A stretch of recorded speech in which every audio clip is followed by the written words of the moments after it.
Hi, good afternoon students and welcome back to my YouTube channel that is Decoding Mathematics with Mohit. और हमने last class में last video में basically discuss किया था that we will come up with a new topic that is nature of roots. So start करते हैं, nature of roots समझते हैं. Again this is a part of quadratic equation, ठीक है?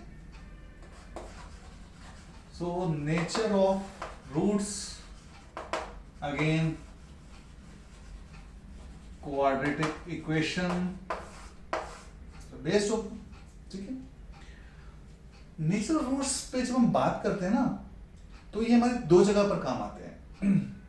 जैसे एक जब हम क्वाड्रेटिक मींस फंक्शन से क्वाड्रेटिक फार्मूला से इक्वेशन को सॉल्व करते हैं तब, और एक पर जब direct question nature of roots पे ही होता है तब, ठीक है. ये होता है कि थोड़ा सा कंफ्यूजिंग लग रहा है और इसको एक्सप्लेन करते हैं, डिकोड करते हैं, ठीक है. चलो, सो नेचर रूट्स जैसे क्वाड्रेटिक इक्वेशन आता है तो हमने सबसे पहले एक चीज समझी है और हमने क्या समझा है, हम क्या लिखते हैं ax² plus bx plus c equals to 0. ये तो बाय डिफॉल्ट हर बार ले लेते हैं, ठीक है. चलो, अब यहाँ पर नेचर क्या है और उसको हम कैसे फाइंड आउट करते हैं या उसकी एप्लीकेशन क्या होती है. हम थोड़ा सा प्रीवियस वीडियो को ना एक बार रिकॉल करते हैं जहाँ पर हम लिखा था x क्या होता है हमारे पास minus b plus minus under root b square minus 4ac upon 2a. ये क्या था हमारे पास क्वाड्रेटिक फॉर्मूला था जिस पे हमने x की वैल्यूज हमने x की वैल्यूज निकाली थी, ठीक है. अच्छा, फिर मैंने बोला था कि ऐसे भी लिख देते हैं माइनस b प्लस माइनस, रुको इसको क्लियर कर देते हैं, x equals to minus b plus minus under root, मैंने पता था d लिख देते ना, कैपिटल D, ठीक है. सो कैपिटल D क्या होता है, डिस्क्रिमिनेंट, राइट. हमने लास्ट क्लास में लास्ट वीडियो में डिस्कस किया था. ओके, सो D क्या होता है हमारे पास, D equals to b square minus 4ac. Obviously मैंने इसको रिप्लेस किया D से, तो D की वैल्यू क्या हमारे पास b स्क्वायर माइनस 4ac. अच्छा, यहाँ तक तो हमने सिर्फ रिकॉल किया जो हमने सीखा था. अब देखो इसको ना, जब नेचर की बात करते हैं तो डिस्क्रिमिनेंट के ऊपर डिपेंड करता है, ठीक है. क्या डिपेंड करता है, हम इसको थोड़ा सा टेक्निकली समझते हैं. अब d एक वैल्यू है that is b square minus 4a into c, ठीक है. ये क्या हो सकती है, इसकी वैल्यू कैसे हो सकती है, इसकी वैल्यू हो सकती है या तो 0 से बड़ी होगी, हमने 0 को रेफरेंस पॉइंट लिया है, या तो 0 से बड़ी हो जाएगी, अच्छा, या फिर 0 के इक्वल हो जाएगी, और या फिर जो 0 से हमारे पास लेस देन हो जाएगी. ये तीन केस पॉसिबल है. सर वो ग्रेटर देन इक्वल्स टू, हाँ वो सब होता है, बट अभी हम बहुत बेसिक से चल रहे हैं कि हमें तीन कंडीशंस लगाती हैं. सो क्या होगा, ये सिचुएशन है कि d या तो ग्रेटर देन होगा 0, या d इक्वल टू 0, या फिर d लेस देन 0. यहाँ तक समझ आता है. अच्छा, अब जब भी ऐसा केस होगा, ठीक है, ग्रेटर देन 0, तो हमारे पास क्या कंडीशन है, या हमारे पास क्या रिजल्ट है, basically roots are real and distinct. Distinct को हम क्या लिख देते हैं, मींस दो अलग अलग होंगे तो हम क्या लिख देते हैं, अनइक्वल रूट्स होंगे,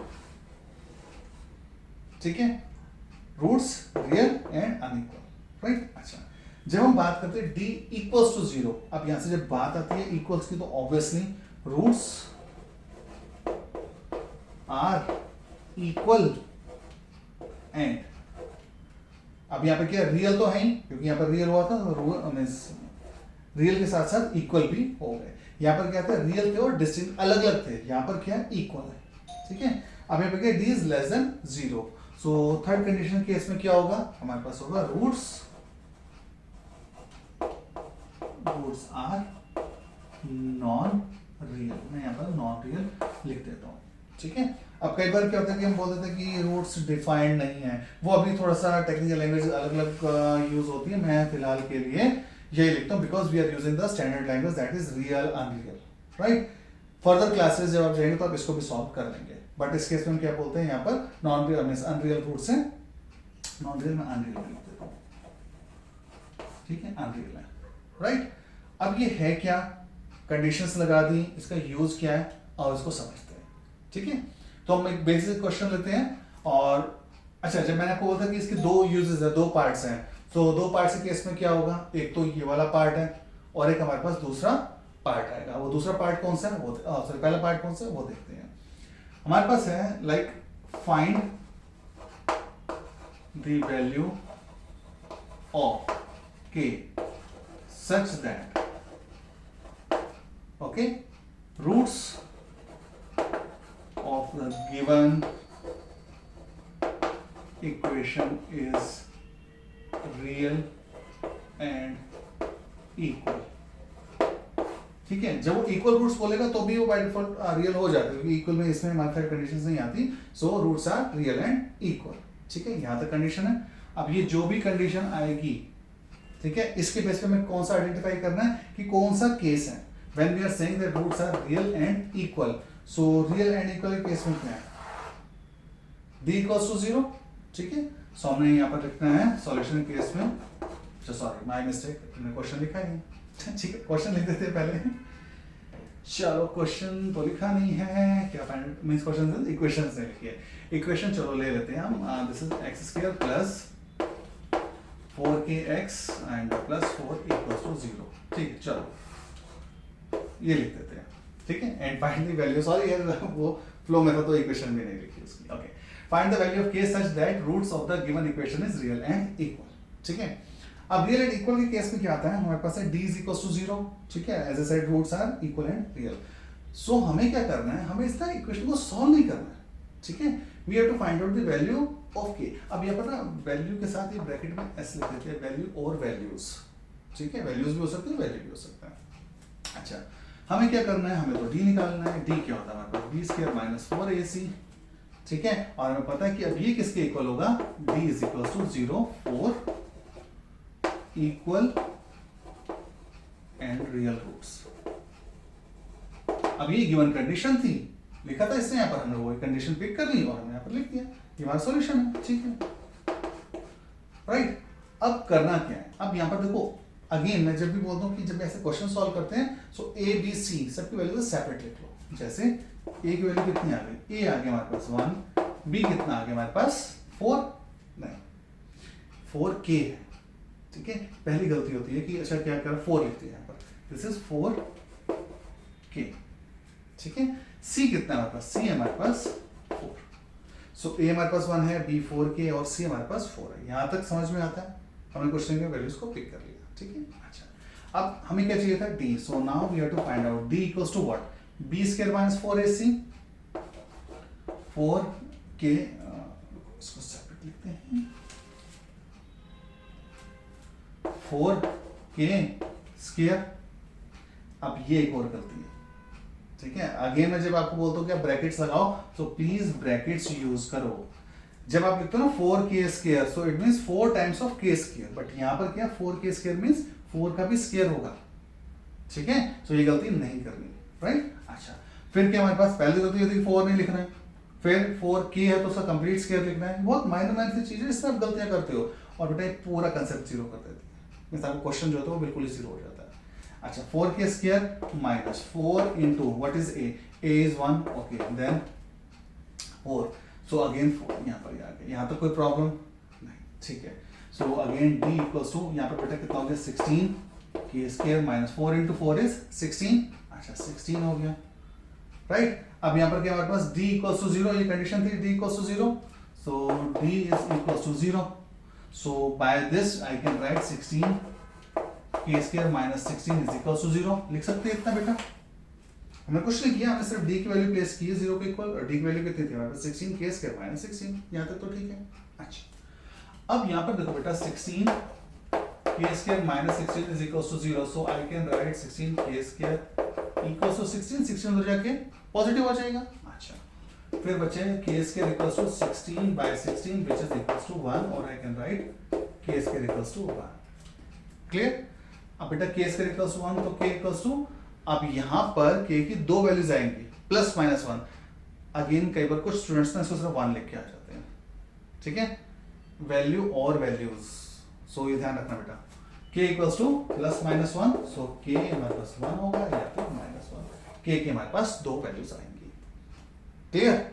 सो क्या था ये था हमारे पास नेचर ऑफ रूट्स का concept.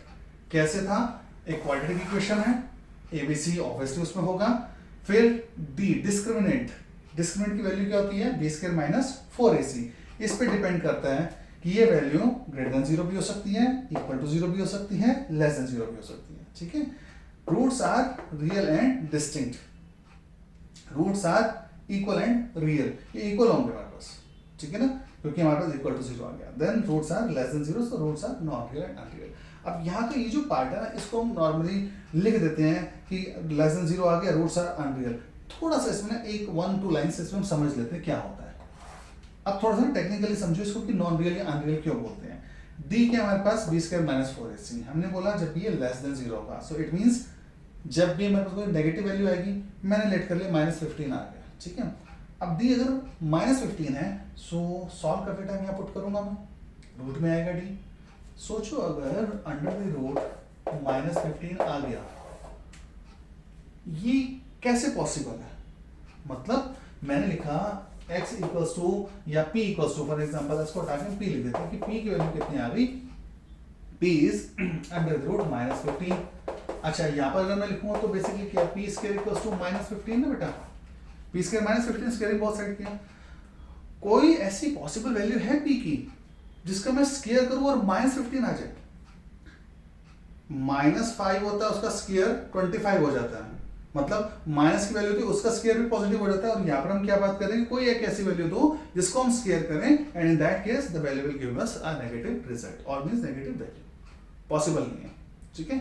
So possible in this real value नहीं आएगी, सो इसमें हम क्या लिखते हैं, नॉन रियल या अनरियल लिख देते हैं। सो पॉसिबल नहीं है, ये आगे हम जब 11th-12th में जाएंगे तो वहां पर हमारे पास कंसेप्ट आता है कॉम्प्लेक्स नंबर का, तब हम कहते हैं इमेजनरी नंबर, आयोटा वगैरह सॉल्व हो जाएगा, बट क्या होगा, इमेजनरी एक्सिस आएगा, फिर उसकी कुछ प्रॉपर्टीज आएंगी, आयोटा लगा के उसको सॉल्व कर देंगे। तो कुछ स्टूडेंट जब वीडियोस देखते हैं, कुछ बुक्स पढ़ते हो, कहते हैं सर आप कैसे हो, क्योंकि नहीं हो पाता, हो जाएगा। अच्छा, 12th में 11th में क्वाड्रेटिक इक्वेशन है, सेम है, बट वहां पर क्या होता है, आयोटा के साथ इसी वैल्यू से हम डील करते हैं, ठीक है। तो होता है, but for till 10th standard यहीं तक रहेगा, और हम यहाँ पर लिखेंगे D is less than 0, so roots are unreal, real नहीं, ठीक है।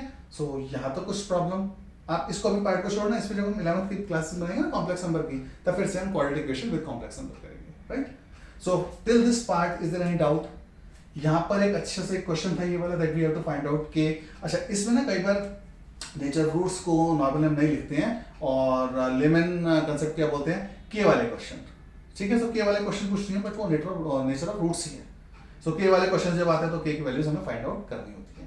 इसमें के कभी यहाँ पर आ जाएगा, फिर क्वाड्रेटिक बन जाएगी, कई बार कॉम्प्लिकेटेड क्वेश्चंस होते हैं, तो ये तो सिंपल था नॉर्मल क्वाड्रेटिक, इसकी भी क्वाड्रेटिक बन जाएगी, सो फिर आपको सॉल्व करना, उसमें फिर मार्क्स ज्यादा होते हैं, ठीक है। तो शॉर्ट क्वेश्चंस होते हैं वो थोड़ा सा लॉन्ग होते हैं, कंसेप्ट सेम रहता है, कंडीशन सेम रहेगी, क्लियर।